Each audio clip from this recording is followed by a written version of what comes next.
Seems we're up and good to go here for our Board of Directors special session for this evening.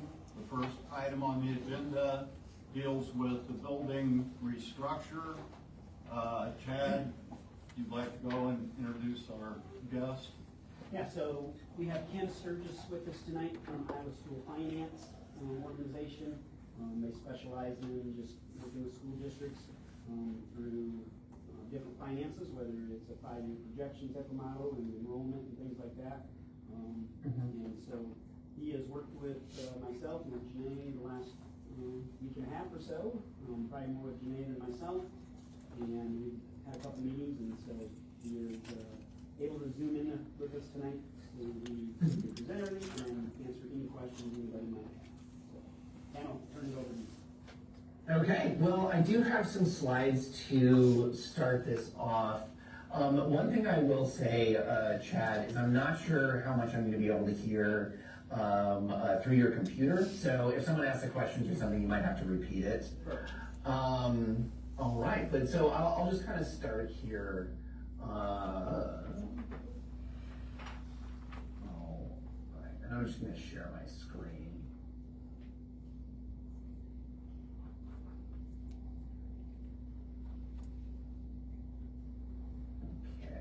You guys see the screen? Yep. Okay, perfect. So first thing I'd like to do is who are we, right? So we're ISFIS, we're the Iowa School Finance Information Services, and we provide finance tools, consulting, advocacy, lobby supports, and we provide a lot of solutions to public schools. You know, our mission is to help elevate competency while minimizing workload. You know, our goal here is to make sure that districts spend, their time making the important decisions and not necessarily being lost in spreadsheets. I'm the kind of person who enjoys a really well put together spreadsheet, and and I can understand that. But again, we're trying to help people just spend the time making the decisions they need to make. Who am I? Well, my name is Ken Sturgis, and I went to school at Iowa State University. I majored in philosophy, psychology, and environmental studies in my undergraduate, and they didn't tell me that all the philosophy factories closed in the 1970s, and so I couldn't get a job when I got out of school. So I went back and got a master's in accountancy. From there, I worked at the Internal Revenue Service. I do assure you I'm a very nice person, though. From there, I went to a friendly organization and worked at the USDA, the FSIS. And then I started work at ISFIS as the Director of School Finance. Just a little bit more about me. I'm married, I got 2.5 kids, and there's 2 children, a dog, 2 cats, and a robot vacuum named Rupert. And before we get through all of this, before we start to really talk about what was happening in this individual district, I really wanted to talk about the economics of the situation that we're in, and just what has been happening over maybe the last decade or so in school finance and how that's been impacted. And we'll get into this just a little bit more as we talk about it. But if you've ever heard about SSA, right, that's basically the allowable growth in school budgets. Schools are budget limited by the legislature, right? They decide how much per student that you're allowed to spend. And that blue line there at the bottom is SSA over time. That's the increases that have happened through the legislature. And if we take the same amount of money at the beginning of 2016 and index that to inflation, you can see that inflation has grown faster than our increases in budget per student. And then the other problem on top of that is that schools cost increase aren't just inflation. A big percentage, about 75% of the school district's costs are wages, and wages generally increase, in a broad sense, increase faster than inflation. And so what you can see here is that if you compare a mix of 75% wage increase, general wage increase across the United States, and then in Iowa, and then also the 25% inflation, you can see that SSA, the increase in budget has lagged about 16.5% behind, what would be necessarily expected for the cost of doing school. And, and just to kind of bring this home, and this only deals with inflation, but I did see some people, looking at graphs, and if you just look at this blue line of increases in SSA, it doesn't look too bad. If you look at this by itself, you can, see it, hey, the cost per student, is going up, everything should be okay. But again, if you index that to inflation, and if it was perfectly matched with inflation, you'd see a flat line, you'd see that black line going across, that's where it should be. But what you can see over time is that SSA has lagged behind even inflation. This is just another way of showing it, because I think it's really good to show this information in multiple ways, just to help understanding it, because this can get pretty complicated. And then, one of the things that determines whether or not we're gonna have a big increase in budgets is general fund revenues. And so, you can look at, this blue line is the general fund revenues of the state of Iowa. Everything up to 2026 is actual data. 2026 is estimates by the Revenue Estimating Conference from their March 2026 meeting, what's gonna happen in 26, 27, 28. So you can see that, there's this growth that's happening in the state. But again, if you index that to inflation, and again, we're projecting into the future here, so the future is always unknowable.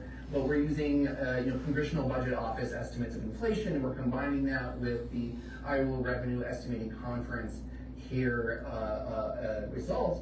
You can see that when you index all this to inflation, even the future stuff, yeah, it gets a little bit better starting in 26, but again, we're lagging behind in terms of actual dollars, in terms of purchasing power that the state had back in 2019.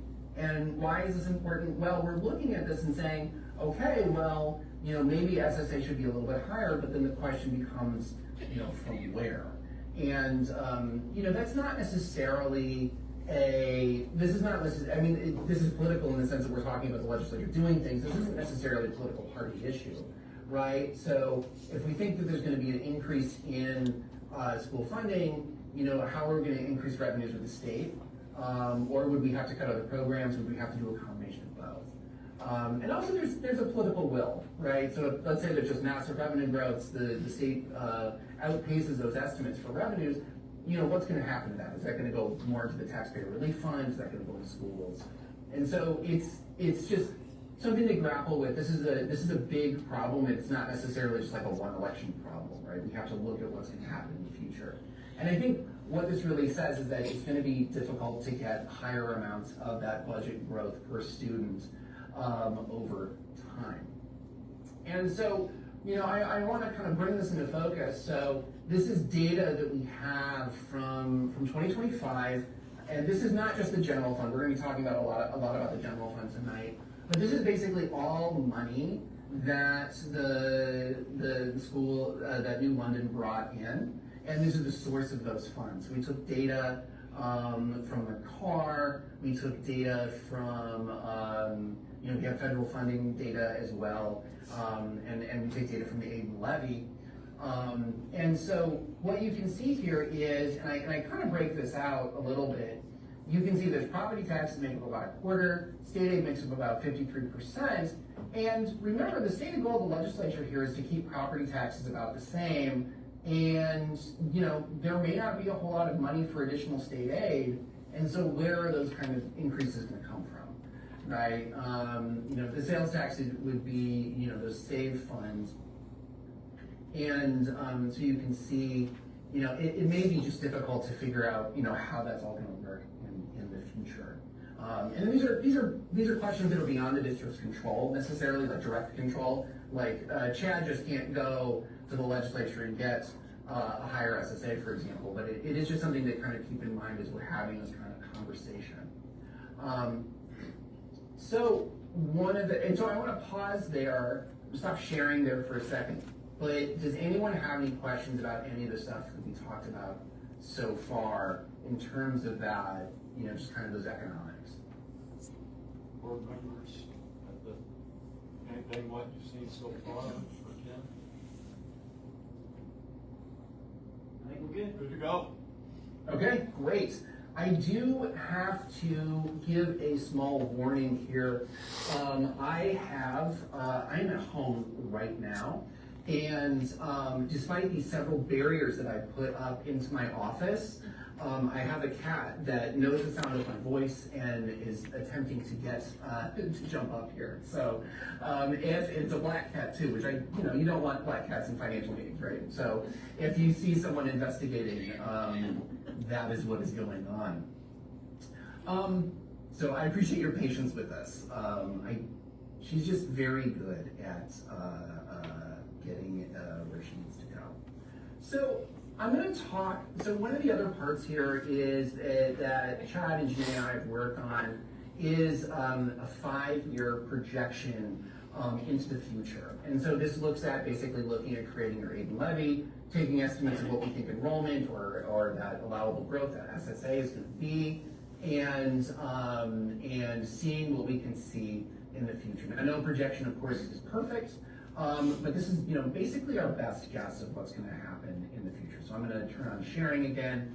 And one of the things that, of course, may be it may be a little hard to see here because we're dealing with a spreadsheet on a television screen. So if there's any situation where you want me to really explain or you want me to zoom in, please tell me. So the first thing we do with this is we take the district's CAR data. So we have data from New London, and I know there were maybe some issues with that, and so we got new data from Janae and Chad just looking at the changes that happened in 2025. So we're able to incorporate that into this model and not just use the information that was submitted to the DE. And so from there, we can start to look at what are the three, what's going to happen in the future. There's basically three, if you think of like a stool, there's 3 legs to school finance. The first is that allowable growth. What do we think the legislature is going to allow for allowable growth in the district? And it's been 2% for the last several years, and that's just maybe what we think is going to happen. That's our projection for the future. It may be potentially conservative, but that's what's happened the last couple of years, and so that's what we've got projected in the future. So that's the first part of the tripod. The second part of the tripod is enrollment, right? So again, you guys are school districts are budget limited based on the number of students they have. Just in terms of your regular program district costs, for most districts, for every student they have, they get $7,988. And that's our next piece here. We're going to input the enrollment here, and then we look at what the potential projections are for that. Now the model has 3 projections that we look at, and of course we would always rely on the district to look at this to know. I mean, you guys are going to know your district better than me. If you have new developments or anything like that could change stuff. But there's really, we can look at historical data. We can look at a cohort method where, you look at first graders become second graders become third graders, and estimate incoming in kindergarten classes. That captures some of that variance. And then we have we have the DE projections.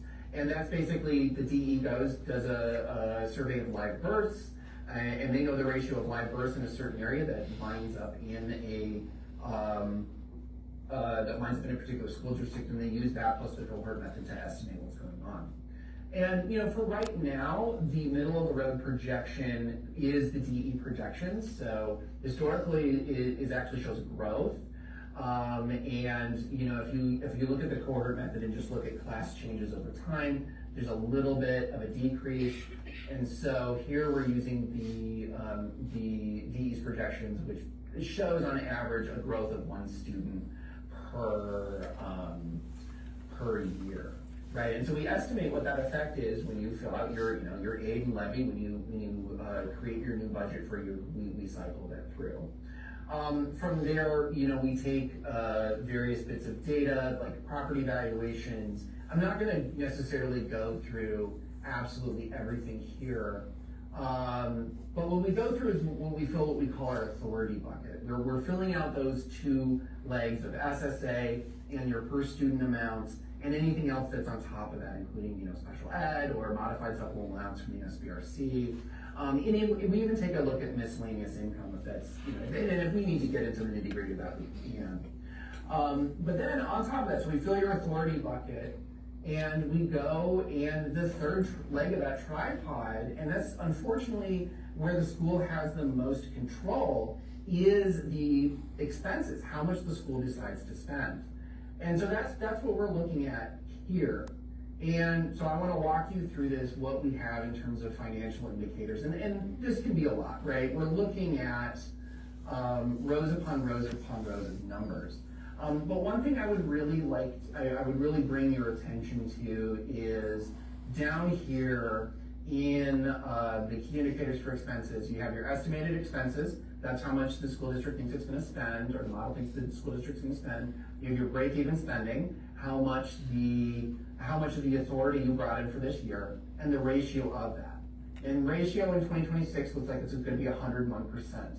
That means the district is spending just a little bit more than their break-even spending. So that means they're spending what's called their unspent authorized budget, right? That's their budget authority they've saved up from several, from years past. And we're always very key to look at your budget or your unspent authorized budget, which is right here, this line. We want to keep that, certainly above zero, because if that goes negative, that's where you have to do a workout plan with the SBRC and work through that.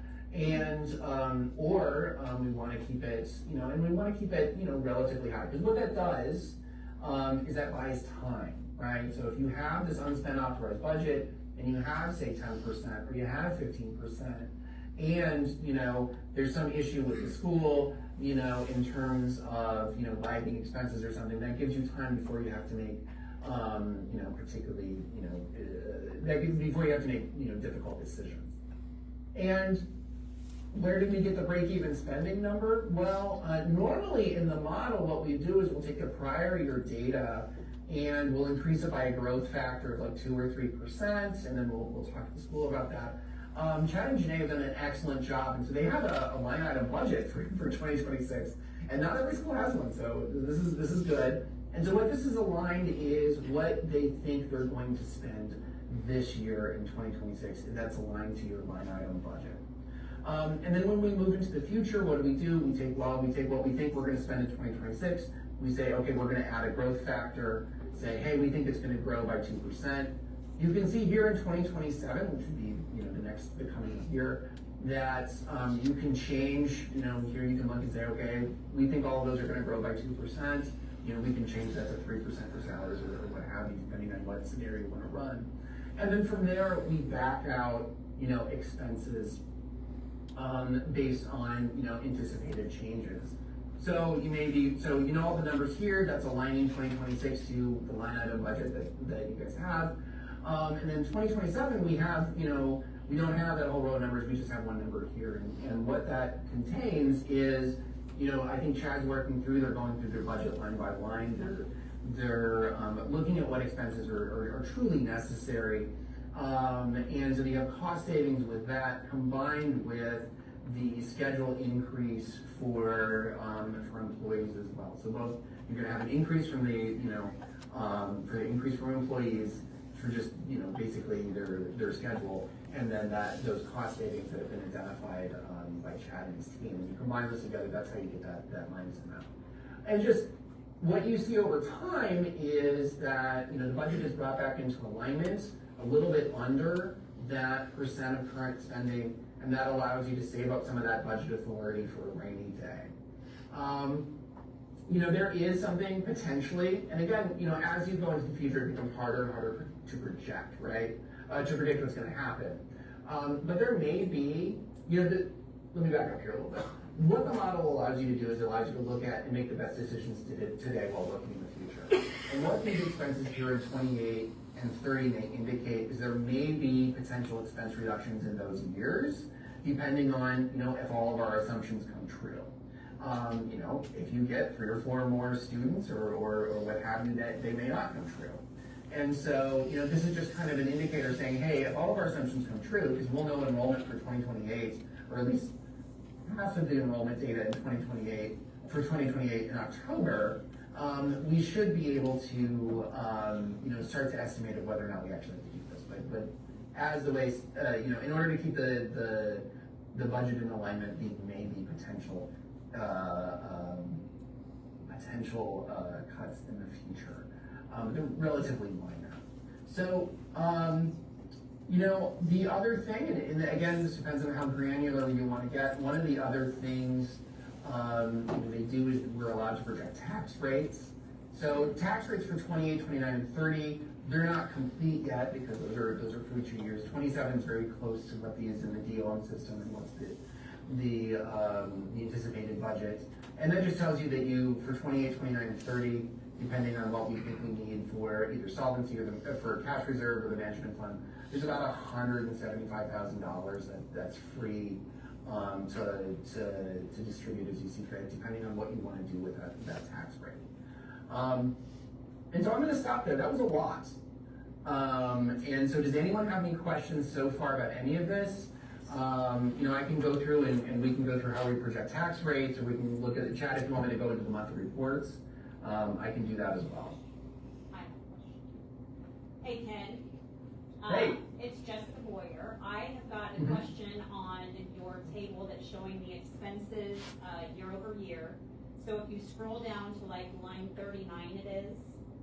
Mm-hmm. Yep. So fiscal year 24, the ongoing expenses were $249,889.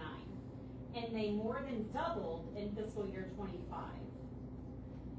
What year, I think it was 25, was when the salary minimums went into effect, but I don't think that it would have doubled the salaries and benefits. That's a huge jump. Yeah, so there was a two-part when the and as you're talking about the minimums, the Yeah. 50,000 and the 62,000, yeah. Yeah. So there was a two-step process. So the big jump would have been in 2025, and that affected districts differently. That was covered. There should have been covered through that basically they took Fed's data, they took how many teachers you have, what did you pay them, Right. and they did a increase of what's called your teacher salary supplement Right.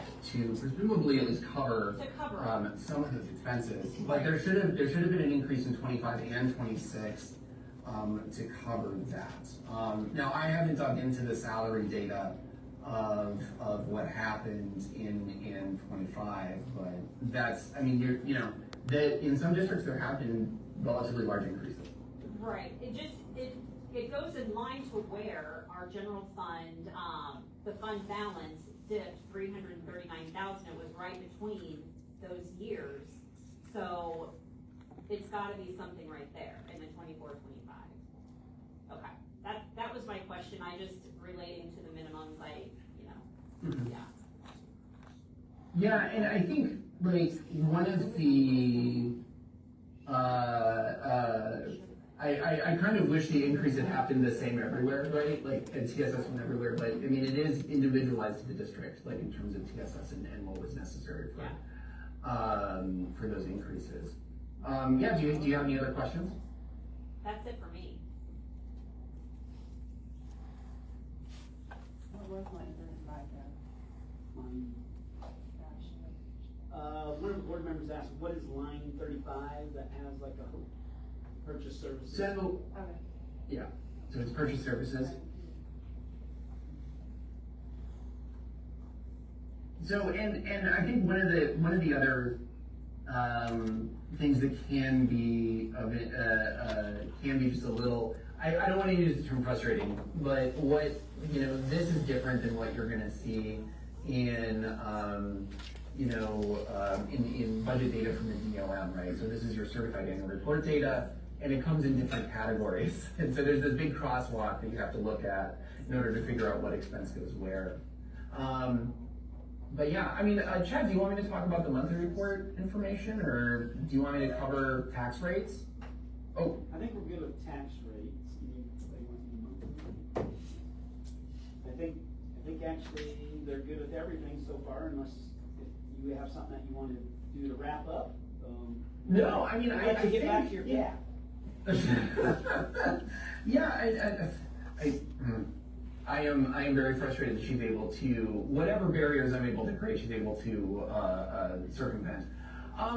No, I mean, I would say that there is, you know, there's definitely a dip if you look from 25 to 26 in terms of UAB, but, you know, as planned moving forward, you know, it looks like you're rebuilding that UAB, and that's what it's really for, right?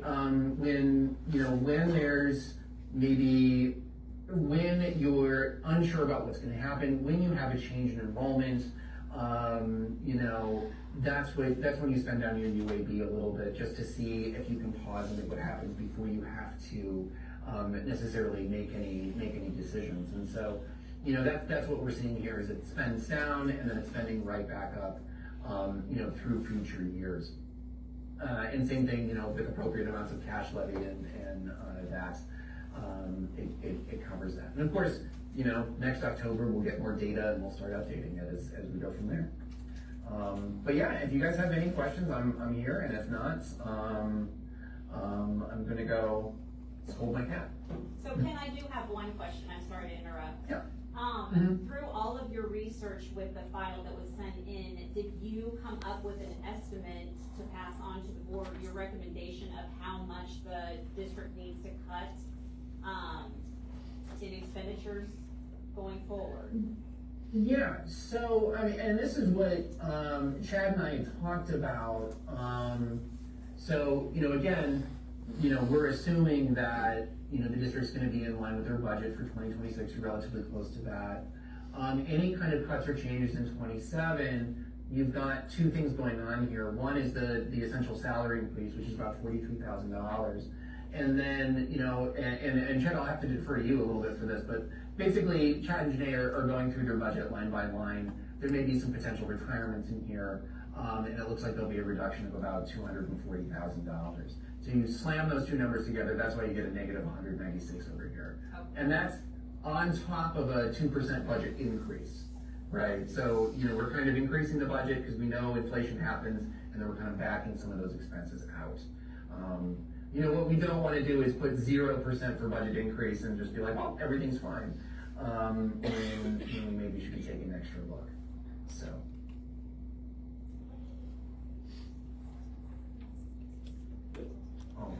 All right, Kim, I appreciate your time. Yeah, I appreciate the chance to present to the board, and of course, if you guys need anything, let me know.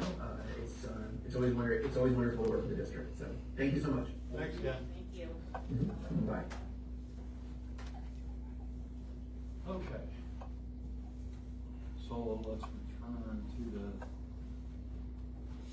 discussion here amongst us on the building restructure.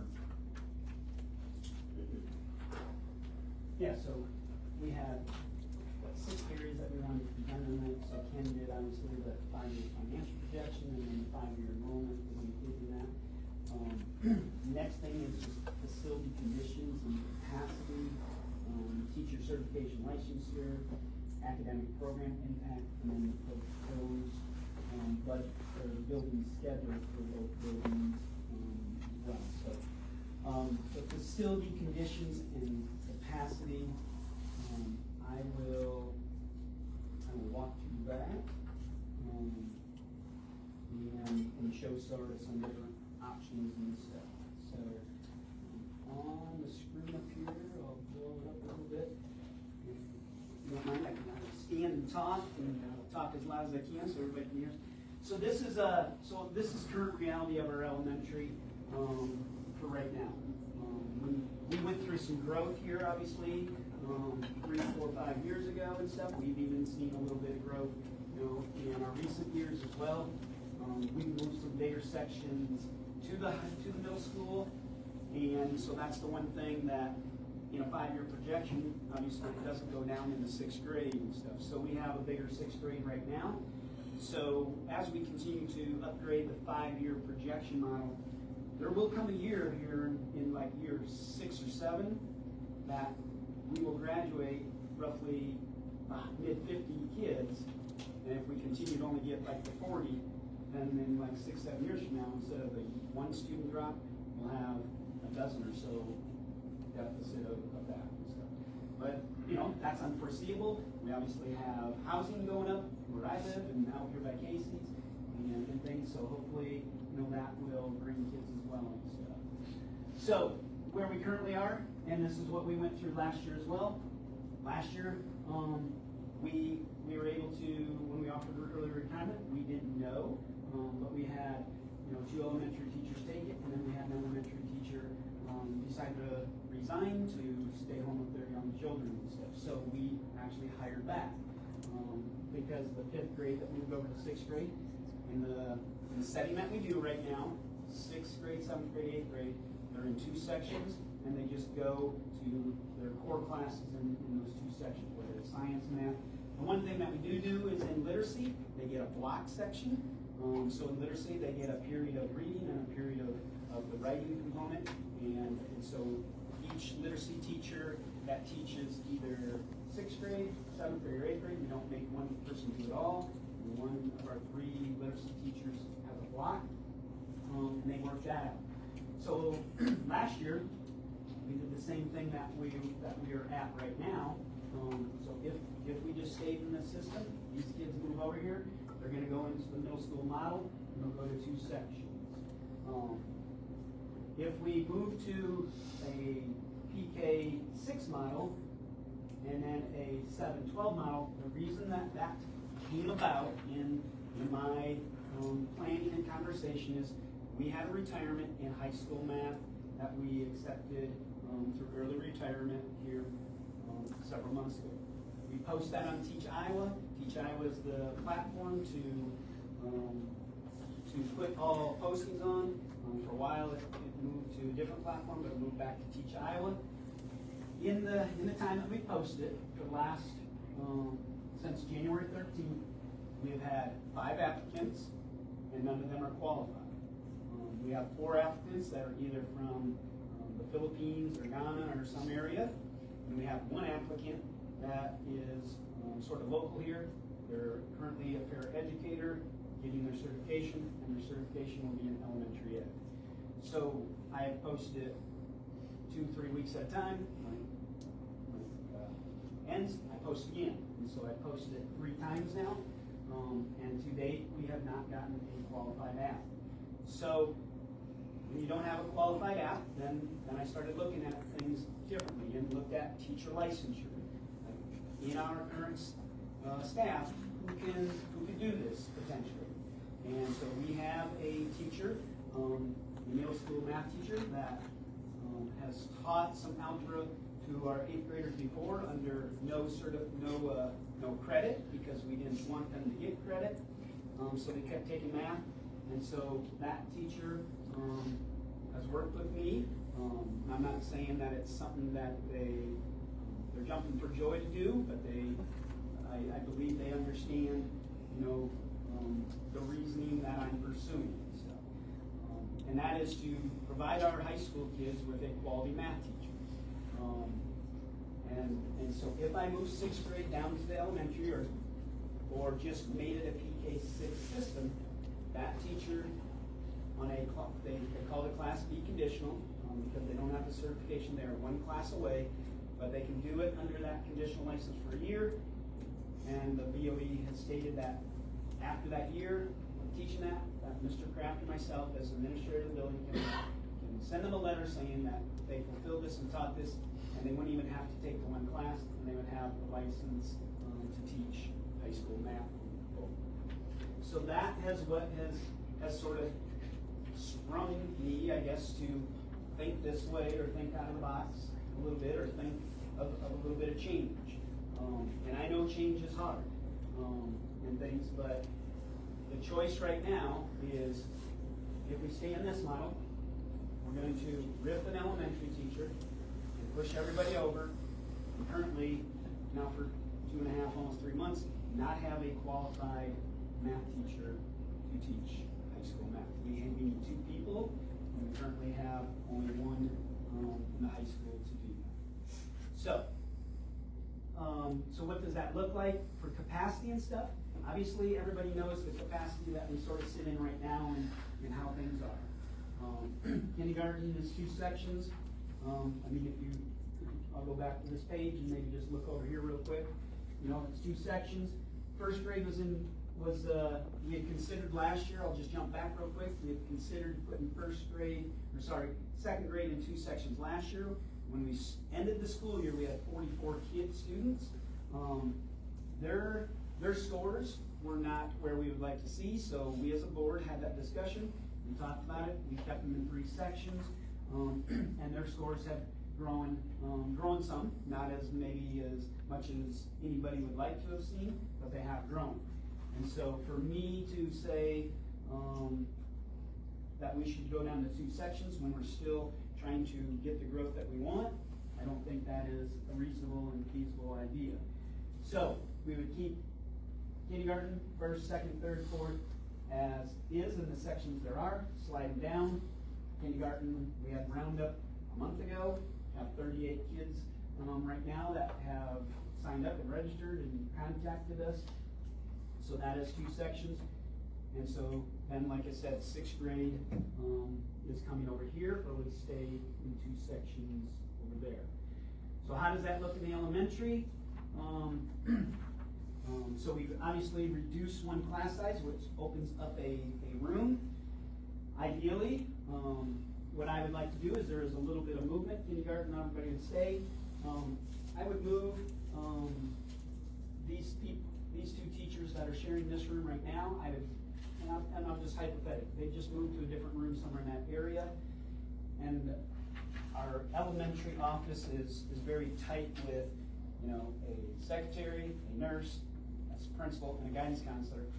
And so what I would like to do, if we were able to do this, is move our guidance counselor into a larger room, and we could build a room within a room if there's students that need that therapy type of space. We've had some people go to a district and there's a grant out there for a therapy room that we could apply for if that's something that we want to pursue. And so we could handle some of the behaviors that we have in a room away from in the main office where everybody comes and goes and stuff. So it would all stay.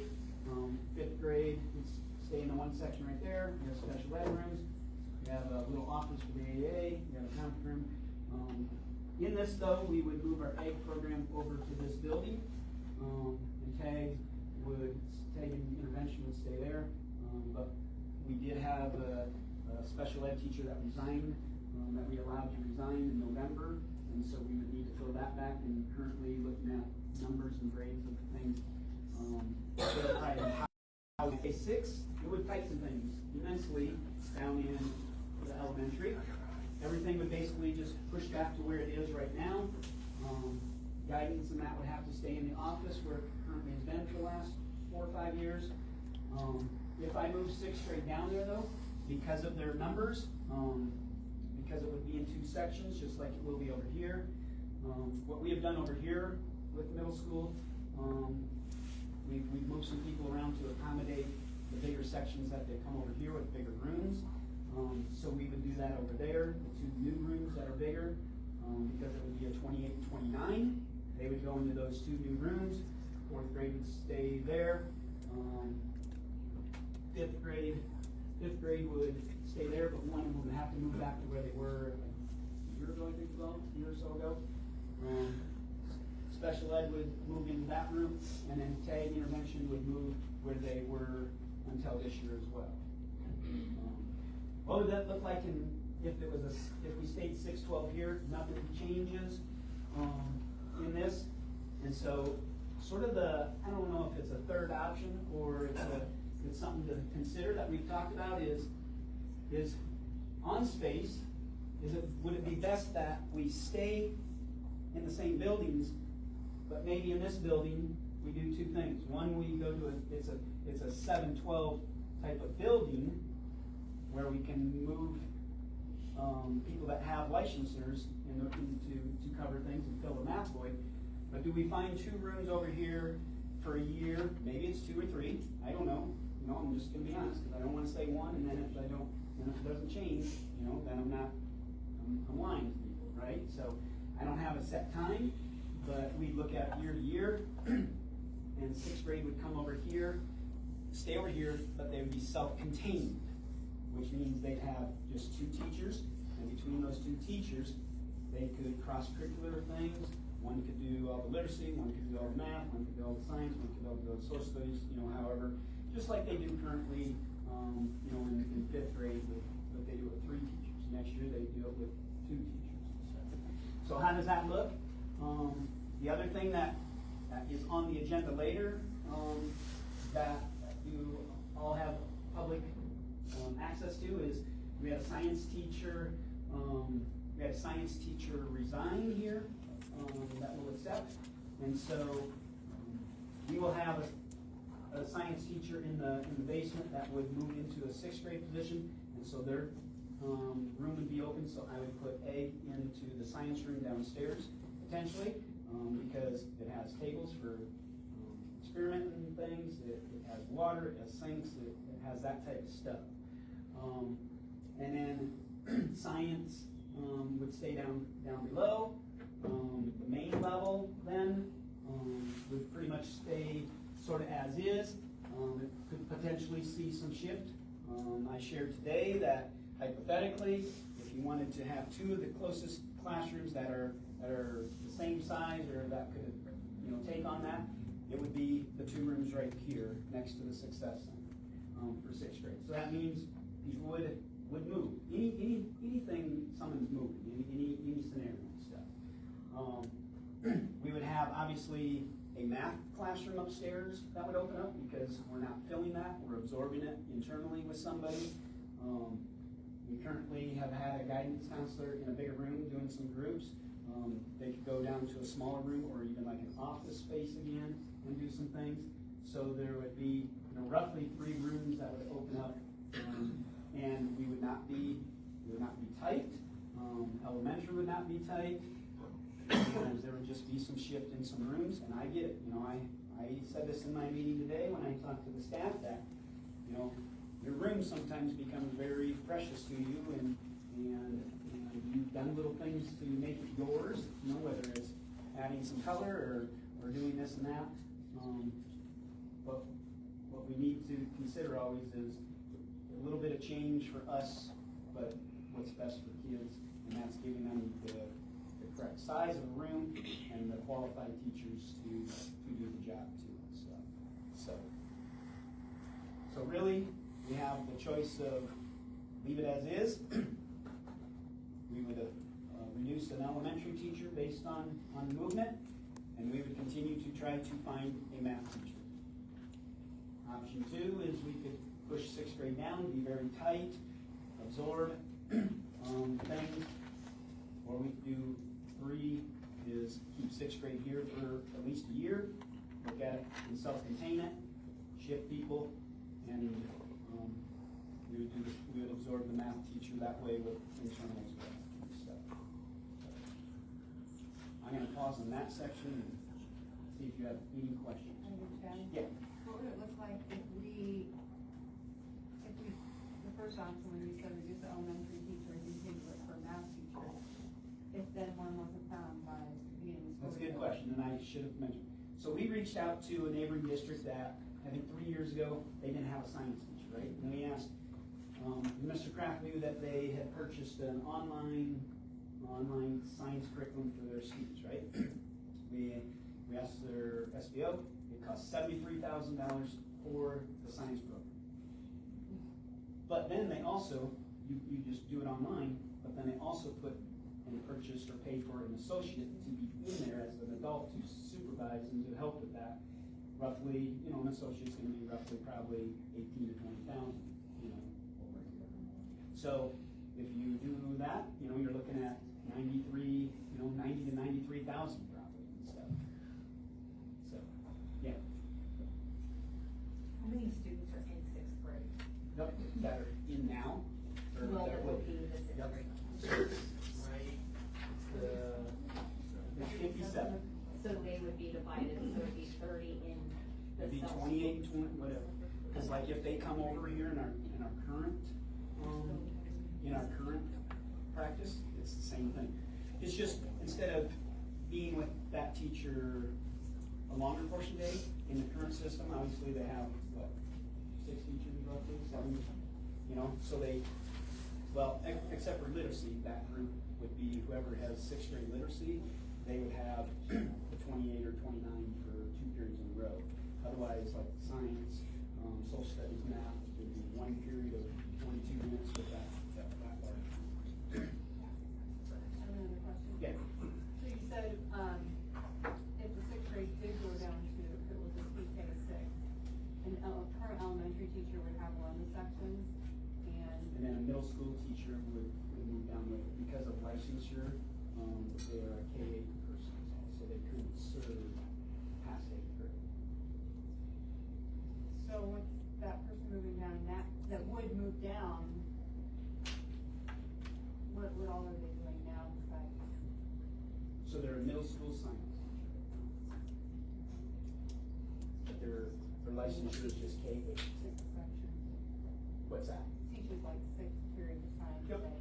And the odd period is P, teach P, because they have endorsement P. So some teachers do, you know, like a period of, like an elective type of period or something of that subject matter and stuff. So, or we do a math lab or something like that. So we're looking at cutting one teacher? Well, I mean, it just depends, you either absorb or you know, if we stay in a model, then we have to RIF an elementary teacher. If we move to this model, then we absorb the math teacher that has retired cost. We potentially would have to risk, because maybe there's a teacher who wouldn't turn their contract back in, perhaps. Yeah. Yeah. Yep, and we currently have to find a science teacher as well. We post it internally Friday and put it on Teach Iowa on Saturday or probably Friday. So, There's anybody who can teach that? Well, there is, and so that'll be in consideration too. Yep, and we've had a little bit of conversation about that. so it'd be one person that's currently teaching would then absorb all of the math from the retired, No, early retirement? so, I'm gonna refer to Scott, because he's the mastermind of that. So they would teach 7th grade, 8th grade, 2 periods of each, and then 3 periods of, 2 periods of Algebra 1, and 1 period of math lab. Or math lab or workplace math, or that's, we could take another one of the electives that we offer. And then our other math teacher schedule stays, do they add one thing, maybe? Because otherwise you had a full-time math teacher Yeah. But going that's the down thing is to less. you, even with 2 people sometimes, you add some elective type of math classes, or you add some elective science School, we classes. have like the. So we would probably absorb a little bit more. Sometimes too, when you do the upper math, like Calc, pre-calc, it's, you don't offer the same year, you offer it back and forth, because there's not the 2, 3, 4 kids taking it. So you don't offer the same year, you one year this, one year back and forth.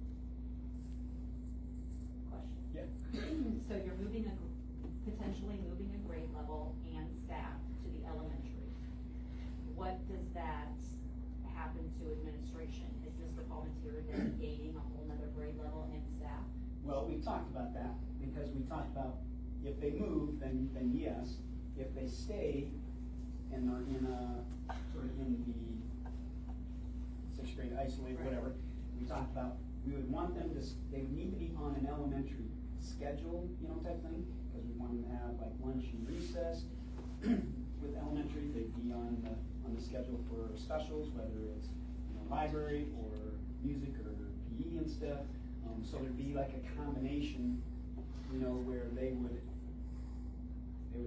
fit into that schedule system, but they just be over here. And so between the 2 administrators, we sort of briefly just talked about that today. We haven't really talked a ton about especially if they just stay.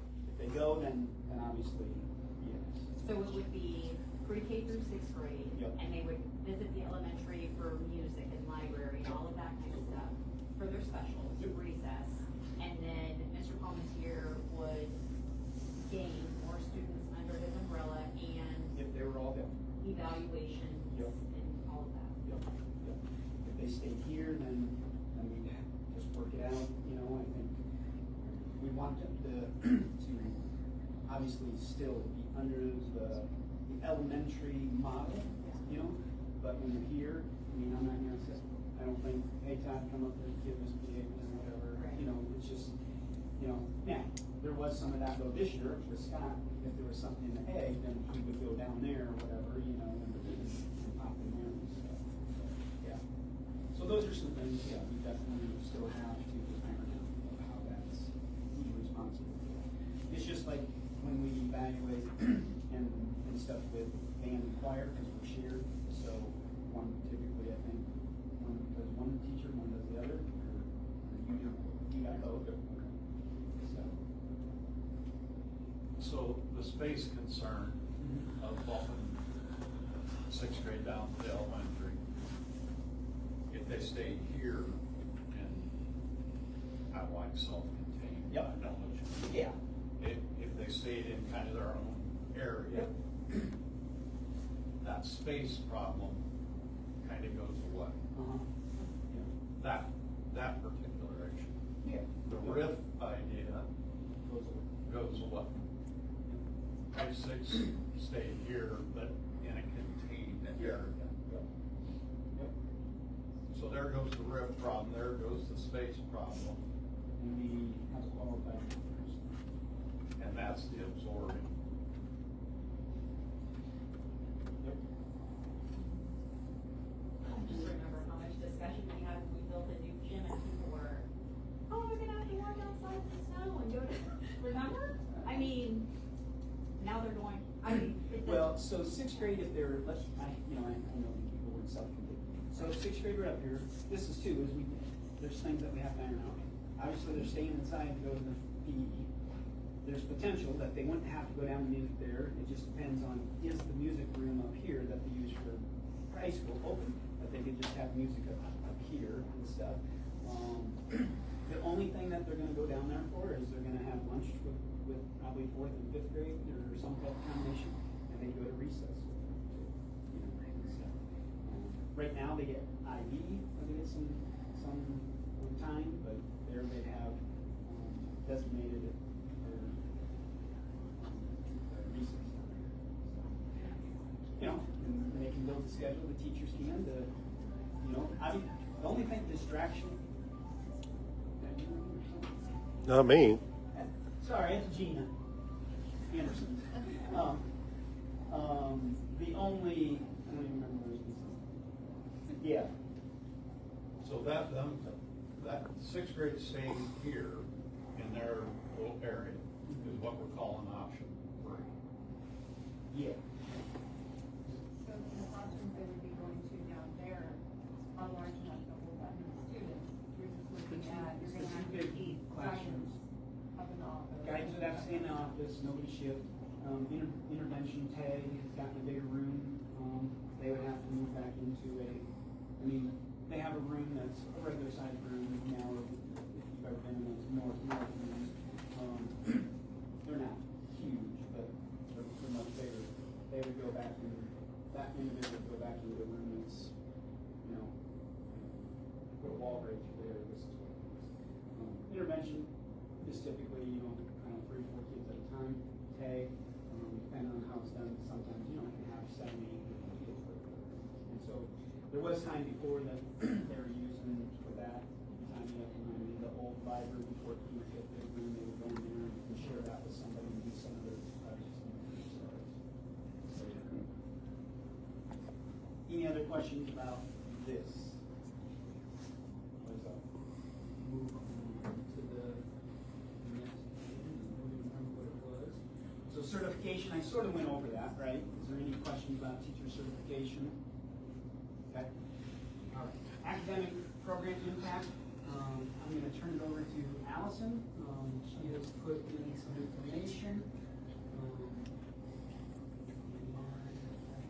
Pull it up. What's that? You're gonna click for me. Sure. Yep. Hi, is this the best place for me to stand over here? Everyone. So, a lot of us, even in the room, are familiar with the Iowa test. I'm sorry, I have a cold, I'm not projecting very well. A lot of us took the ITBS or the ITED tests when we were in school. In about 2018, the test changed to the ISASP test, which has kind of changed our data. If you would have asked me the question 10 years ago, if the 5th grade or if the 6th grade was hurt achievement-wise by moving up into our building, I would have said yes. I would have had very clear data that shows that there was a big gap where 5th grade scores were here and 6th grade scores were here. And every year we worked to build our way back up to where when kids were sophomores, juniors, they were scoring just slightly above where they were at as 5th graders. And that was pretty common at the time. But the ISASP test is different, and the data is much more unclear than it was 10 years ago. So if we were to take a look at the next slide. I pulled data back from starting with 2021. There was a gap year during COVID where we didn't test, and so the data from that does not exist. But if you look here, I have pulled grades 5 in the light blue and grade 6 in the dark blue, trying to look to see if there was a huge difference or that huge gap that used to exist under the old testing format. And you can see that there are a lot of variations in the testing data. And our math department has worked very hard between the 5th and 6th grade teachers to eliminate those gaps. And you can see here that they have, I'm sorry, I talked about math. They have done that. Our scores continue to improve. We've also started the 5th grade and the 6th grade teacher, they use the same curriculums, and we're hoping that keeping kids in the same kind of text and with the same kind of language keeps everything similar for the students, so it's not such a gap. You can go back to the ELA now. We've done the same thing with the ELA. Everyone uses bookworms, kindergarten through 8th grade. And so that gap that used to exist 10 years ago doesn't exist anymore. One hypothesis I have for that also is the fact that the test is now adaptive, which means as students test, if they get the question, it's all still in the same grade level, but we know from the beginning of 7th grade and the things that they test over to the end of 7th grade and the things they test over is very different. And I just had, this year was the first year that math was adaptive. Language arts has been adaptive for a long time. I just had a junior say to me yesterday, Mrs. Lair, that math test really killed me. There was stuff that I know we're going to get to in the next unit that we haven't covered yet. And I said, I totally understand that. You must have done really well on the test if it got harder and harder and harder. Because you got to stuff that you're not supposed to have until, April, May of your junior year. And he felt better, and that's just, that adaptive test changes things. And that's my hypothesis for why we quit having that gap, is because the test changes its targets. Okay. I was also asked, and I'm sorry, this is really hard to see, so I will just cover some of the highlights. It's okay. And you guys, I know, have seen this research. So I went in and I looked, okay, what is the current research saying about the middle school transition? Because when we went to I've been a teacher here for 26 years, I've been the curriculum director for 22, but the change to middle school happened in the gap between when I graduated in 95 to when I started teaching. So I was not around for all of that research that they took in at the time that they made the decision. So I looked at the research since then, and from what I found, for the most part, this article here offered the most stark data as far as the drop between moving kids in the 6th grade into a 6-12 building versus having them in the 5th grade. And they said the effect size was about a 0.15 standard deviation, and that it was present for both math and English. And that it persists through grade 8. And we often find that at New London. Like, our data maybe dropped a little bit at 6th grade, but by the time kids are juniors, they're still achieving over where they were when they joined middle school. So that effect is overcome. It just takes a little while. This one is the hardest one to see. But this article states that regardless of grade configuration, when teachers are using effective models, a teaming approach works best at the middle school, especially when teachers have time to plan together. And our middle school teachers work really hard to plan together to create a real team environment and to make 6th, 7th, and 8th graders feel like they are part of a family.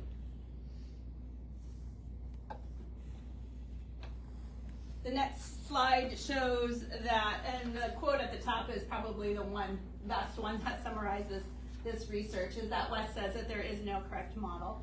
And then this article goes on to talk about how, at first it says that middle schoolers or 8th graders get higher test scores when they are part of an elementary system. We're not really looking at the K-8 transition, we're looking at the 6-8 transition, but most of the current research deals with K-8 schools, so that's why I included this in here. It does say in a K-8 school that the K-8 school students get stronger results than if they're put into a separate middle school. But that's really not a factor into what we're doing. This is just what research is saying right now, that K-8 schools are going to score more strongly than a 6-8 middle school. Another piece out of Duke says that 6th graders placed in middle school have more discipline problems and lower test scores than their peers who attend elementary schools. And that was according to Duke University. And that really kind of, I think this is right before my summary slide. Nope, I've got one more. And then the next one is also about K-8 schools. It says the results of several studies indicated that middle school grades 6, 7, and 8 obtained higher achievement in a K-8 school than in schools with a middle school configuration. And so the last slide here, well, not the last one, but where I summarized my thoughts on what the conclusions were in the data and the research, is that our data doesn't show a lack of student achievement between grades 5 and 6, rather it shows unstable growth. So some years we have the growth going this way, and some years the growth is going this way. It's just unstable at that rate. And so our district's middle school is strong overall, but the transition into middle school shows some instability in student performance. That is consistent with national research that exists. Research does suggest that the instability would be lessened if the transition happened at 7th grade. So if 6th graders were left as part of the elementary school and the transition happened at 7th grade, and that's only because 7th graders are more mature and are more easily able to handle that transition. But unfortunately, a lot of that research is based on the K-8 model, not on the 6-8, K-5 model that we are in. So another article unrelated to this talks about what great middle schools do well. It says that they raise achievement by making core instruction core to the schedule. We do that with literacy. We have the literacy block. Math is a little bit harder, but our teacher at that level works really hard to provide math interventions every minute of the day. That we can help students by catch up by providing targeted content-specific intervention. Moving to 6th grade down may allow for more interventions with grades 7 and 8, which would be great for our grade 7 and 8 students. It could boost great middle school teams boost emotional well-being through structure and expertise. The team structure at grades 6 through 8 allows this. Our middle school teachers are so very passionate about their 6th graders and about making them feel like they're part of the family, that they do allow for this. They deepen engagement through voice, choice, and appropriate challenge. And they operate more cost effectively, often by using flexible teaming and staffing approaches. So what would we lose if we change this? The 8th grade trip is a little bit of a struggle. By not having the 6th grade be part of the middle school, there could be fewer opportunities to fundraise, fewer numbers of kids building into that pot. But fundraising has been dwindling over the last few years, so it could be a potential thing on the horizon anyway. You know, the 6th grade camp out could possibly revert back down to the elementary school. And I know that our 6th grade teachers really pride themselves on being a bridge. And so that bridge year will have to change if we switch it to middle school and high school. So I'm really sorry that that data is so inconclusive. I was really hoping to have an answer for you guys for what would be best and how this decision could be best made. But I found data to support a lot of different viewpoints, and it boils down to really what teachers are doing in the classroom is way more effective than any grade structure model that we could place students into. Any questions for me? Like I said, I was hoping I could find something, and it really comes down to good teaching is good teaching.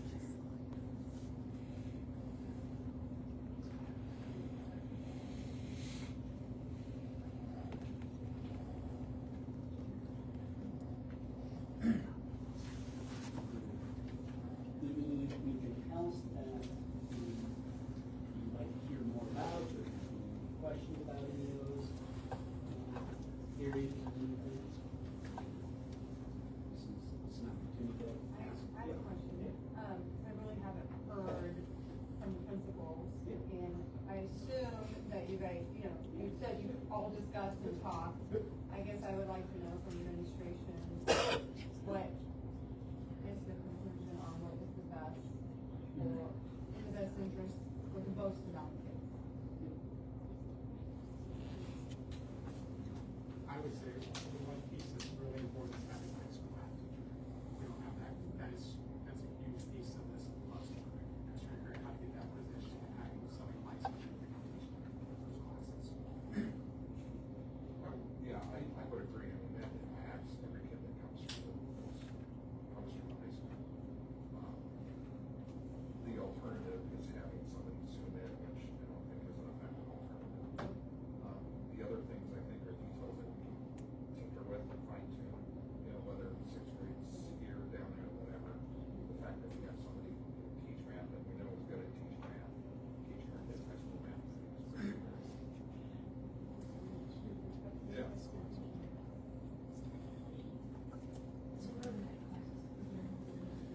So, yeah, so it's algebra one, And that's for, typically freshman is algebra one. I mean, so, Seventh and eighth grade. yeah, and seventh and eighth grade, so. Two sections of seven, Two sections two sections of eight. Yep. And then algebra one, two sections, and then one math. Workplace math, workplace math. and that's for what? That would be for. That's more of a junior, senior level, that'd be for the middle school teacher moving out to teach high school, that'd be their schedule. But I mean, so they teach, that's 11th and 12th grade? It's a math class that's taught for kids that are going to like a CTE field, more geared towards those kind of fields, more trade space. That would be your 7 period left, and then they have. So right now, the 7th and 8th grade take algebra? Seventh and eighth grade just takes seventh grade math, eighth grade math. We did a. Algebra starts with freshman. And that teacher would be teaching seventh and grade and. Yeah, they would have 3 high school classes, We've done that. 4 seventh and eighth grade classes. Algebra one twice.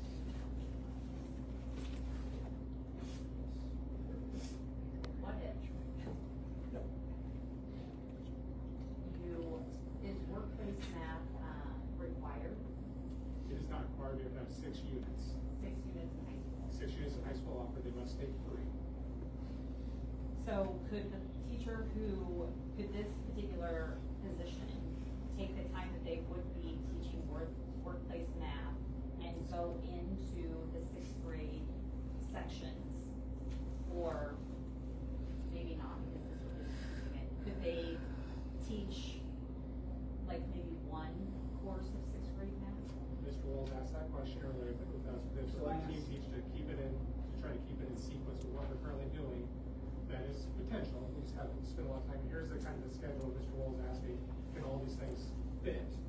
And so I just went through and you can see like math 1, math 2, so this is the order maybe the class will be offered, it's just making sure that everything can fit in the schedule if we went down to this number of teachers. And so even on this one, at that time, we hadn't necessarily put anything with that teacher, math teacher 3, it still says tier 3, or we even had it where they could be working more, maybe with the 7th and 8th graders, providing them more support like Mrs. Laird just said. And so even on that, we've talked about different things for that 7th period for that teacher that they could possibly do. Or then the other teacher, the other math teacher would currently teach workplace math, but would take out computer science and they're currently teaching the kids. We could do it other ways, but it's just, what do we want to switch more of, kind of thing. Yeah. Sorry, the big thing I think is, whatever direction we go, is sitting down with those 2 or 3 people. We're not, Scott's not gonna just go, well, here's your schedule, deal. We're gonna sit down with each team and build it to, you know, to best, support that. Yeah, so we do, every department, we would sit, we would build the schedule with them. Math might be a little less, but just because of the extra we've done for years. But you haven't done that yet, you haven't like sat down with the math teacher to say how to work this out. Well, I met with the math teacher that would be switching, and Okay. the suggestion they had was workplace math. But you never have, Scott and I just today. Yes. You know, sometimes all of a sudden kind of, new light pops up, that's when I'm like, hey, what if we did team teaching or mentor, co-teaching, mentor type of thing for sixth grade math, because there's obviously a change. An individual has a passion for that and knows the importance of what they need in sixth grade to be ready for seventh and build on that. And then we're not setting ourselves up potentially for, like Allison said, a dip or something. Because for sixth grade math, it's my understanding you just have a K-8 elementary classroom. So if the high school or middle school math teacher co-taught with them for a while just to make sure that, or maybe for I don't know, a whole year semester or however long, to make sure that the curriculum is being met, then that's an option. So We misunderstood. Yeah, I want to make sure I understand your question. So I think she's asking, if you could replace tier 3 with a co-teaching Yeah. or something. Because we would still need, by this model, like I said, I had that on there. Essentially, it's the same thing, it's just replacing tier 3 with the co-teaching. Right. But then you That say would work, it's because we just still have that one six, step. we still have that 6 units, because we have algebra 1, geometry, algebra 2, advanced math, workplace math, and then the pre-calc. So that gives us our 6. And we have to offer pre-calc, right? Not necessarily, we have to offer 6 units. Right, I just remember the, enrollment in those higher level math classes are very low. They are very low. And that's why we switched, like it used to say, we used to have college out for trade, let's say. Yeah. We don't have that now because it just got so low, isn't it, because I've been finding out a lot of times college classes are transferring to other schools because of the fact that everybody wants them in their program. If you go to Iowa, you go to UNI, whatever it happens to be. Right. And so, it's like we talked about before at these meetings, it's educating our kids on making sure you're in the right program. And so we can see numbers there because of that. Okay. And the test you have to take to get into it, which is harder than you have to get into a math class in Iowa, which Right. played into that too. So what you're saying, Jess, Yeah. is, could those people co-teach? Answer seems like it's, yeah, that's doable, but to do that, we would get rid of workplace math. No. So I'm gonna pause just real quick. Oh, So what I would say about the co-teaching is, remember, is the individual that's doing that's gonna be on an 8-period, 42-minute schedule, right? Sixth grade is gonna be on a schedule of, we need 90 minutes of uninterrupted time for literacy. We need 60 to 90, for math work. And so, the other thing is we would maybe need to think about or consider is, when we do that math to get the support, it's probably only gonna be able to be with one class, right? Because of the 2 sections. So do we look at the students, and when we shift them, do we look at shifting them and grouping them based off of need, and support, and give that support with the students that, when we look at data that are under that, and then the literacy groups, we do that too, we've done that, we do that, and stuff. To target their specific needs. Because I don't want anybody to think that when we leave, that they're able to team teach with this person, they got a period. Right. And so it's gonna be one class of sixth grade math, not both. And so that's the thing is, we would need to talk about how does that look? And obviously I would want to work, Mr. Kraft and that individual, and the teachers that would do that, to say this is what's best to help with that and stuff. So,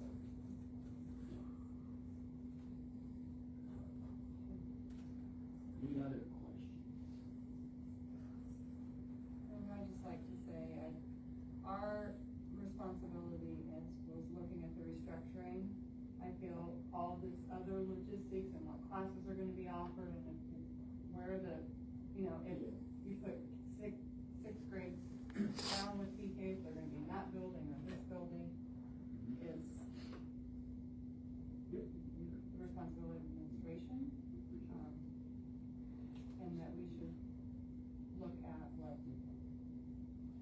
So I did a very short version of this with our staff today after school. Didn't go into it in as detailed obviously as tonight and stuff. But I will be honest, I had an individual, I opened up that question for them, and I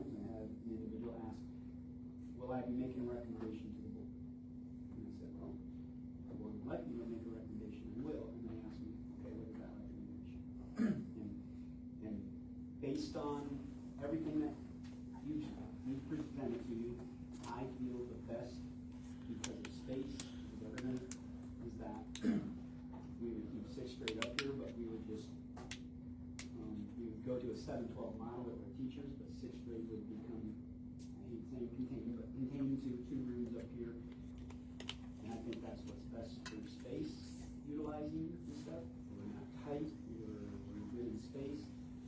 And I think it's keeping sixth graders socially and emotionally away from, are they gonna run into some bigger kids at times? Yes, but it's not gonna be 42 minutes of 4-minute passing time of 42 minutes of passing. There's still gonna be a little disruption because we're gonna have to have some type of bell system for everybody else to move and things, but they're not gonna be out in the hall. They're gonna be more elementary type of scheduling, like, okay, we're gonna go take a bathroom break while everybody else is in class, probably.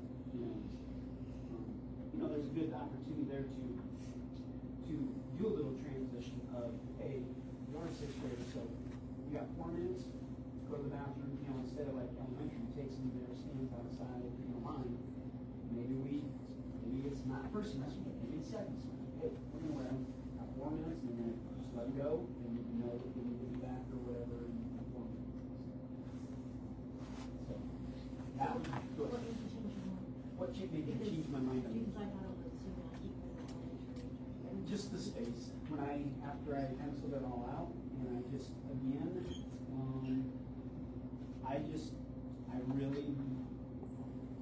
really like the idea of moving a guidance counselor into a bigger room and having an area to deal with students' behaviors. We have to deal with them, but I just don't want to do it out in the public side. I just don't think that's appropriate for me. So I get that, before you just came up with the recommendation. I guess I just feel like it's hard enough to be a sixth grader. And I feel like, I feel like if they're not here, and they're not there, and they're a little bit of both, I don't know if that's what's best for them. I'm not Regardless gonna of the space. disagree with you on space. It's That's just- what they do in Mount Pleasant, somewhat, not that that makes it right, but in Mount Pleasant, the sixth grade, unless it's changed since I left after 30-some years, the sixth grade is basically up in the upstairs, so to speak, of the building. And seventh and eighth is off, and that was purposely done to keep the sixth grade from intermingling with the seventh and eighth grade as much.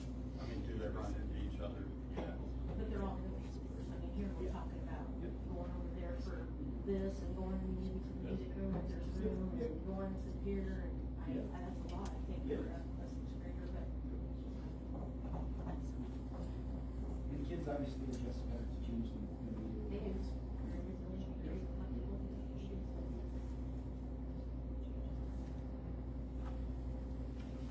Anything else?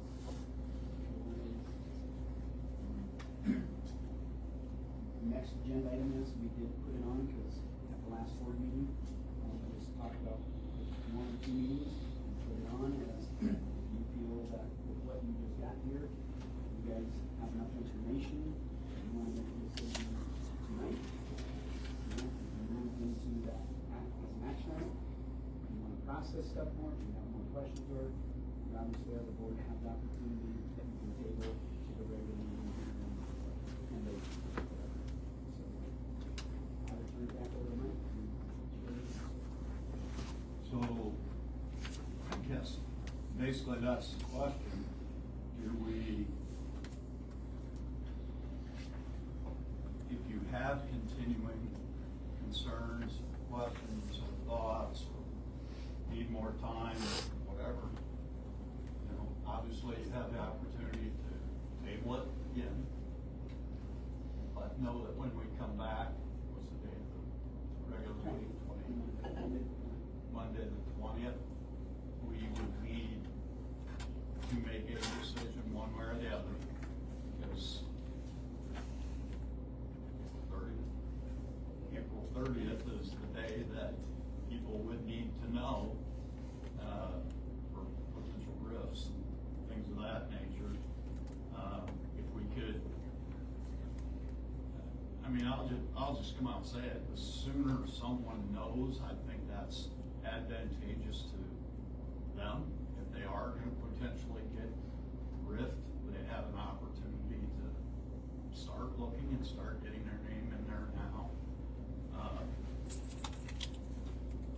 So we could table it, come back, but we have to make a definite decision at the next regular meeting. If somebody's ready and wants to make a motion, and there's a second to the motion, and then I'll ask if there's any other final discussion, and then we can vote. Maybe motion's aye, maybe we don't get a second, the whole gamut of things. That's kind of where we're at, I guess, and you can vote yes, no, or whatever you wanna do.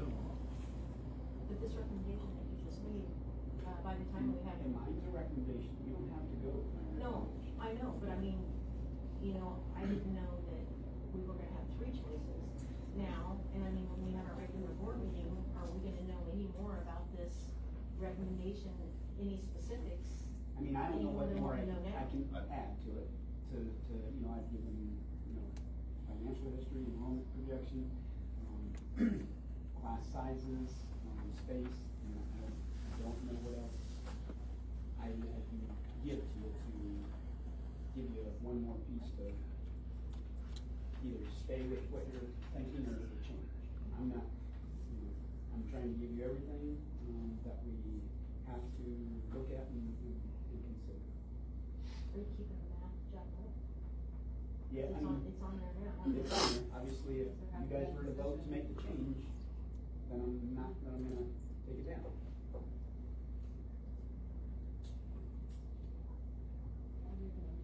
I'd like to make a motion to move to the model of PK six with the administration to determine out all the logistics of how that would look. So PK6 all down there. I don't feel as a board that is our responsibility or decision of who's in what classroom and Well, where they're at. well, but there is the model where I said 6th grade could stay up here because of space, and if you want to. If you want to really get specific with your. I don't, I feel that I don't have all of the knowledge and I'm not in the classroom to see, kids would fit and, I don't know. So your motion would be to go to the pre-K 6 and wherever they decide to put here, down there, whatever, that's up to them. That's your motion. Okay? Is there a second to Jen's motion?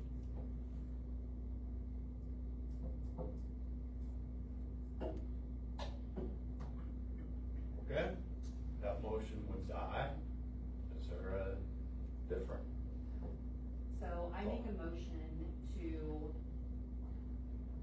table this, not because I want to, but because if you look at a pre-K 6 model, we would never put 28 kids in a classroom. So 57 total kids, that'd be 19 in each classroom.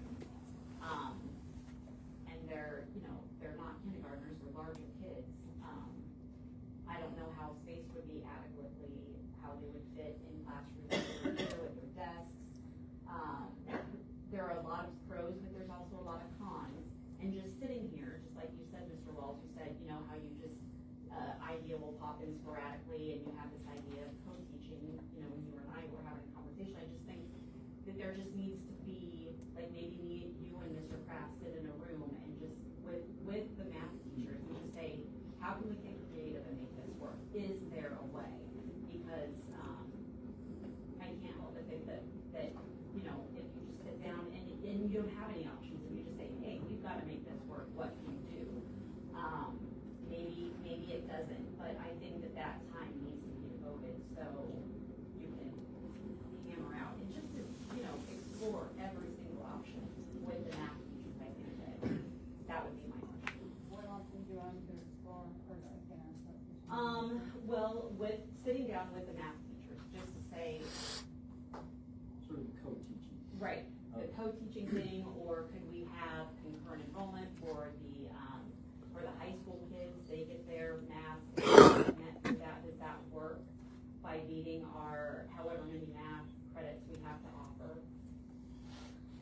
basically your motion is to table this and Let ask them them to continue to, sit down, like devote some time with the teachers and like really sit down and put their thoughts together. okay, so is there a second to Jess's motion? But will we know this info before the board meeting? When you sit down with them? Well, we have to schedule another work session. Well, no, I mean, you guys on your own, sit down with them But I after. think she's asking, how do I sit down and then give you this information before the 20th board? Is that what you're asking, right? Yeah, I mean, I mean, I think there needs to be more time too, but, I mean, if it's just gonna be, we just come to the next board meeting and have to vote it through without having any more discussion, I mean, I'll present what Jess is asking, and then I can have more discussion about that. And at the end, the 20th is, I mean, it's If we have to make a decision. So again, Jess's motion is to table it, and she's leaving further conversations to administration and math people that would be involved. Is there a second to that? I'll say. Any further discussion on that?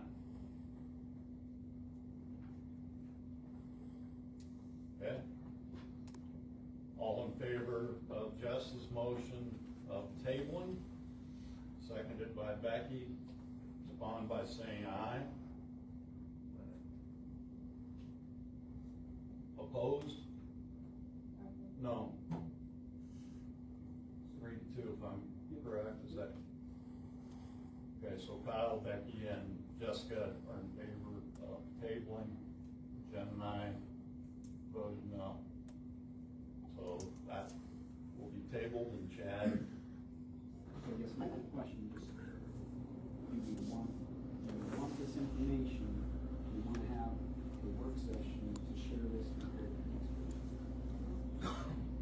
Not necessarily, I mean, if you guys just come to the next meeting and say, we got together, we spent this amount of time, this is what we've come up with, or, hey, it's just not gonna work.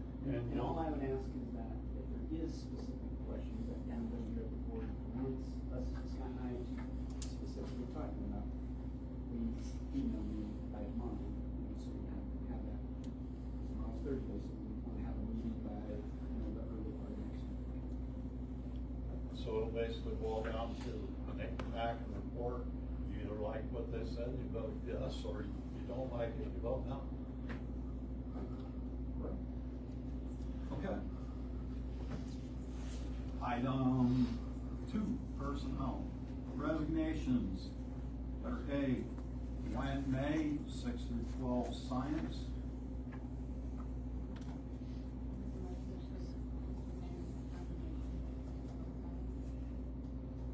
Is there a second? Thank you, Kyle. Any discussion further?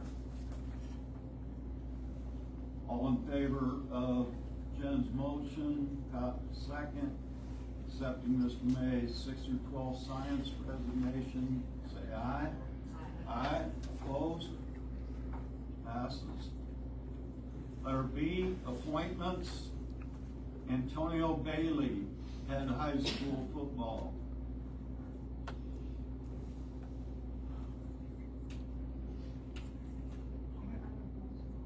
Well, wait, I gotta make a motion.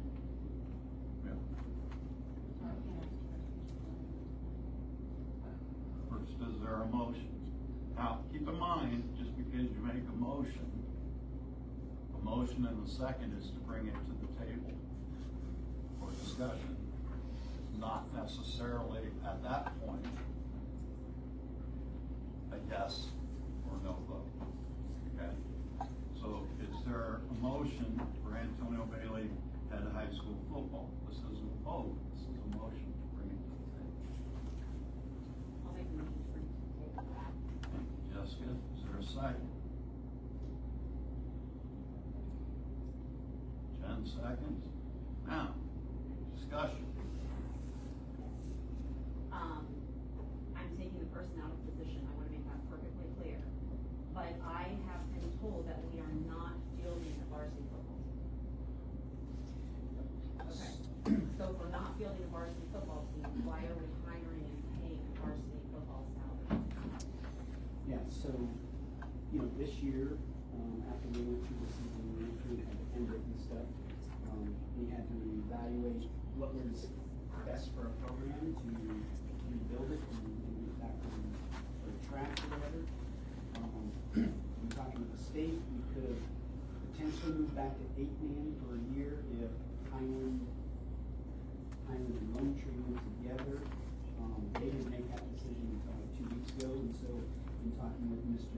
Burns and stuff, and looking at numbers, I think we have 2 seniors and 2 juniors that are coming back, a small group of sophomores, and then, this year in 8th grade, we had, I think I had 9 of the kids that were 8th graders that were coming. So we felt best for our kids' health and well-being, after what we went through this year, would be to play just a JV schedule next year along with the junior high schedule to give our kids, we felt if we would have made 8th grade going freshman consequence with the varsity, they would go out or they would be, you know, hurt and stuff. So Mr. Burns felt it was best, and I agreed with him to just play JV for the next school. So the head coach would just be the head coach of the program, but yes, we would play at the JV level year one, hoping, you know, to build it to a varsity program next year. It's just like, you know, if we had a head coach of a program this year that had, you know, low numbers or had injuries or whatever it would be, and we sat down and said, okay, we think it's best to just play JV this year, with your season. They were the head coach, you know, we would have paid them the head coach position just to be the head. But we wouldn't have, because a head JV coach is your assistant coach. So they would, because a coach's contract is only good for 1 year, it doesn't automatically renew. So if you make the decision only to opt to field a JV team, you should rewrite that contract with the JV salary. And I'm just saying, because I mean, we just went through the whole, we said 240,000. Yes, this is peanuts considered the thing, but I just think consistency, I'm not saying, you know, maybe numbers would come up, maybe we'll have 10 more numbers than you thought, but I think that knowing the numbers that we have right now, if you're gonna offer a contract, you should offer what they're actually gonna do. So the only thing with that, and I'm just asking, is if you will have to hire at least one assistant, both people would receive the same amount of pay. But one person's gonna have the role of the head coach, you know, those responsibilities. So I'm just asking, and you feel that there should be any discrepancy between those two people, because, you know, and I'm not. Well, I just, Yes.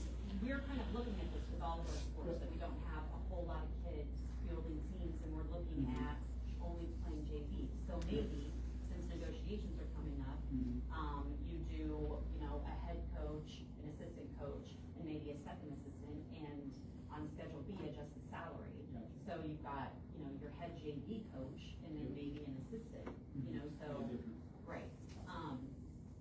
I'm not saying he wouldn't do a good job, I'm just saying that I think that we need to be paying for the job. Yeah, yeah. Same amount of games and stuff that they'll have? I know that they had worked on a schedule, Mr. Burns and Ms. Webber and stuff have been reaching out. I'll be honest, I don't know where they landed at, I know they were trying to get 8 games at least. Some of those with teams that we would currently play, and then they looked out of the district as well. Because when people knew we were gonna just play JV, then those people wanted to potentially pick up another Friday night game with another varsity opponent somewhere around the state. And the other thing is there's other schools in our district that have enough to have a quality varsity program, let's say, but then all of a sudden they don't have JV, or have a varsity JV, and then four games in, injuries happen, and this and that, and then all of a sudden they don't have JV. So we don't wanna have games scheduled with people that all of a sudden might say, come to us, let's say week 4 or 5 and say, we don't have a JV. No, the coach's contracts for varsity coach, JV coach, or does this says head high school football, does it designate? Yeah, I mean, it would be a JV program. But I'm asking what, when we hire a coach, does the coach's contract say varsity coach, JV coach, or So does it just say head So in the high Schedule school B right football? now, it says head high school football, head high school softball, head high school volleyball, whatever, and stuff, Okay. and then assistant high school. Well, So I will tell you that the difference are, so the head high school coach is $4,245, and I believe an assistant is $2,230. Off the top of my head, if I remember right. so since this is discussion, this is my 2 cents on this. Although I don't know that I like all of the, I'm not sure I like the process. But I will say that if this person is that, and I understand what you're saying, Jessica, but I think if this person is going to be considered the head high school football coach and take the varsity JV terminology out of it, and if this person is going to fulfill those duties as an ex-coach and an ex-activities director myself would hope they would fill it, they are going to actually be hopefully overseeing more than just, in this case, the JV team that they're in charge of. They would have to, or should, be involved in some intermixing with the middle school program, overseeing of it. The youth program. If they are in charge of high school football, to me, it's no different than whoever's in charge of high school baseball. That person should have some say, some input, some involvement with their middle school and their elementary teams. I hope that the goal, obviously, is we're not gonna stay JV forever. I would hope that over time, we could get to where we have varsity football, JV football, the whole gamut of things. I personally struggle with if he has to assume the role of a head coach and hopefully is going to absorb the things that go along with that as extras. There should be a difference in pay. And while I have some other concerns about procedural things and that's really not it. It's, do we want to accept? Yes. So the other thing is when Jess brings up, when about the salary is, too, is, and if we're only playing JV, and this is my fault that I didn't think of this in the past, like, we know when, if we play varsity, we know our first game is gonna be this date, and we're gonna start practice this day, right? Junior high, we don't ever start until the first, we can technically start the week before school starts. We haven't, just because kids continue to have their summer, and when you come to school, then you're not, maybe practice a week and then have 2 or 3 kids that couldn't get here or something, you know, type thing, so we just start with school. Same thing with volleyball and cross country. So if you do, let's say, even if there is an 8-game season, first JV game might typically, in most programs, are after Labor Day, not 2 weeks, you know, like, not the last, usually you play the first Friday of your first week of school. Usually JV's a week or so later around Labor Day this coming year though is tricky because there's no, the first day of September is on a Tuesday, so Labor Day is not until the 8th or whatever. But, so maybe instead of coaching like the contract, you know, in a high school, one, I think it usually says about 60-some days, but that's sort of the first week, the second week of August, till the end of the season. Their season reduced by one game, a couple of years ago. It used to always be 9 historically for a long time, then they moved it down to 8 to start the playoffs sooner. In smaller class sizes, more kids make the playoffs, that's why they do it and stuff. Anyway, so potentially, this individual would not have to have as long of a contract coaching, thus, then yes, I would see that the amount would be reduced, potentially by 30 weeks, 40 weeks, or whatever, or I don't think the individual is gonna say, nope, I don't wanna do it for this, I think there has to be obviously, But I think there's a question, how communication or was whatever, he, what was he told? well, I don't know if there's anything ever Right. told about his salary. Okay. Okay, so I didn't mean it to be such a long thing. How many kids do you think are gonna go out for football this year, just off the cuff? Our goal would be 20 kids. Okay, so, from fiscal year 2024 to fiscal year 2025, the fund balance dropped $330,000.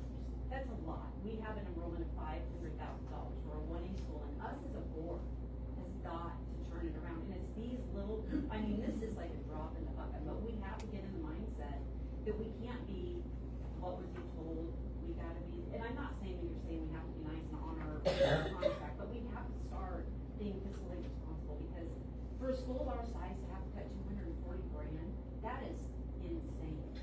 I'm looking at cutting 1.8 million, and now everybody's looking at cutting stuff. So I know this is a coaching contract, and I know it's important to our kids, the 20 kids that are gonna go out. However, this particular individual, he's great, he's gonna do a fantastic job, I know he is. And I know that if you go back to him and say, hey, look, you're gonna be doing the job of the JV coach, I'm sure he's gonna be fine. But we have got to get together and start looking at the big financial So picture, should or we- there's not gonna be a school to offer. a So football should we team. do that with everything, depending on numbers? Absolutely, Okay, yeah, yeah. okay. Let's maybe be careful with that one, then, right? Well, I would like to have a school to continue to run. 240 grand for our size of school is huge in 1 year. And I think currently where we're at now, that's a different discussion. Let's go to, So, the motion in section, right, but that was just to bring it to the table. Yeah. So now, if she would want to, if she wants to back that motion, she has that opportunity. If not, I'm gonna say, Jessica made a motion on this, and it was seconded by Jen. And then So- you just take a roll call. Are you still good with your? Yeah, that's fine. Okay. So there was a motion made for Antonio Bailey for head high school football, seconded by Jen. All in favor? Say aye.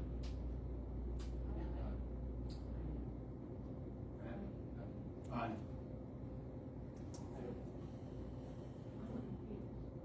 What? I made a motion. She made a motion to bring it to the table, Okay. but then when it comes to vote, she can actually do what she wants. She can vote yes or no. Making the motion simply brings it to the table for discussion.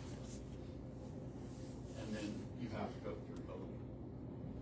so you voted no. I don't know. Okay, How about we do a roll? let's, So you're approving head high school? Good. Like the contract as a head high school football coach? So the 4,000, whatever. Good. So can I ask something? So you were concerned about him having more responsibility than the other guy that was gonna be making, the assistant coach that was gonna be making the same amount of money. Could they be co? We advertise. we don't even have another one. Yeah, we don't even have an assistant.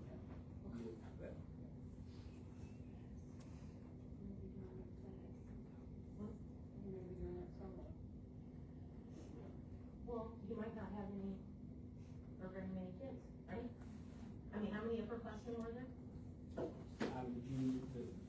Removing the juniors and seniors, we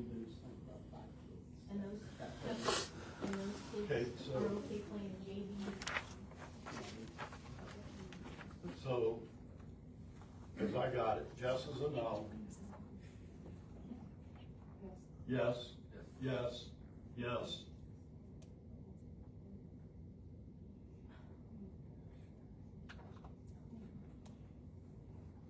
No. Becky's a no. 3-2, Antonio Bailey, head high school football coach. Letter B. Please excuse me on this one, Mr. Kraft, help me. Evelitzi Ruiz for 6 through 12 band and 3 through 5 music. I believe she's first year. Yep, she graduated from, ISU, from the band department there. She's a Marshalltown grad, and she's coming to us from Marshalltown, and ski taught in the Bay Area, and I don't know what band in Marshalltown.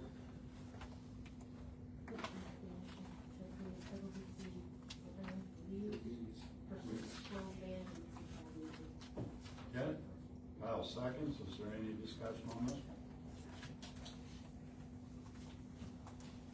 Okay, all in favor of Evelitzi for 6-12 band, 3 through 5 music, say aye. Aye, opposed? Passes. Number 3, board policy. Chad? Yep, so there's one more policy in there, obviously it goes along with, our building restructure and things, 407.05, it's just licensed employee reduction in force. It just needs to be, updated and stuff, there were no changes to it. In it, there are four things that help determine the reduction in force. The first is, endorsements of that teacher, I shouldn't say the first, they're in no particular order, okay, there's just 4 points. So, a teacher, if you look at their endorsements, just like we did tonight about things, and their educational preparation and grade level and subject area. Secondly, you look at, so if people in the elementary, for example, only have a K-6 endorsement and that's it, then that puts them in a pool. If someone has a K-6 endorsement along with any other endorsement, whether it's reading, whether it's coaching, whatever it may be, they go into a different pool and stuff. Then you look at the relative skill ability and demonstrated performances, so you can look into the evaluations of individuals.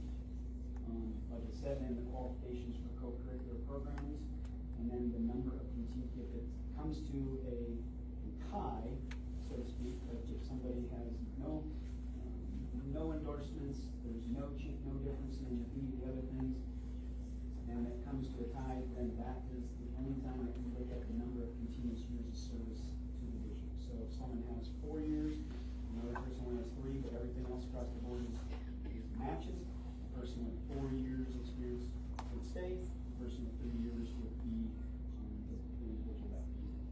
So we can do one of 2 things with this. If you want to forego the first reading and just accept it as is, you can do that. If you want to just have this as a first reading and bring it to the regular board meeting here on the 20th, and the second reading to adopt, you can do that.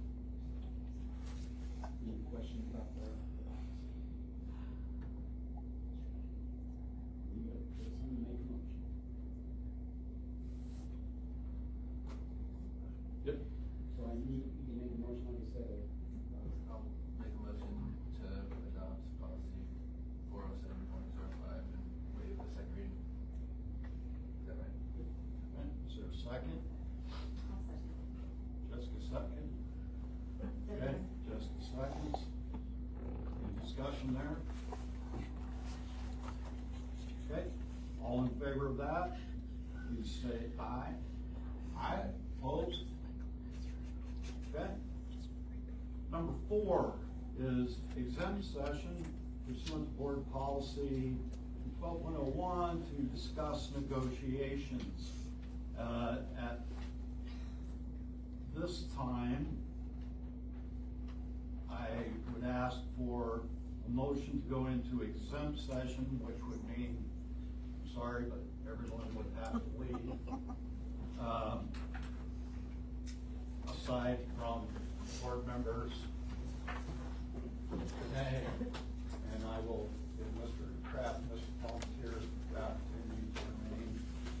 like everyone else would need to leave.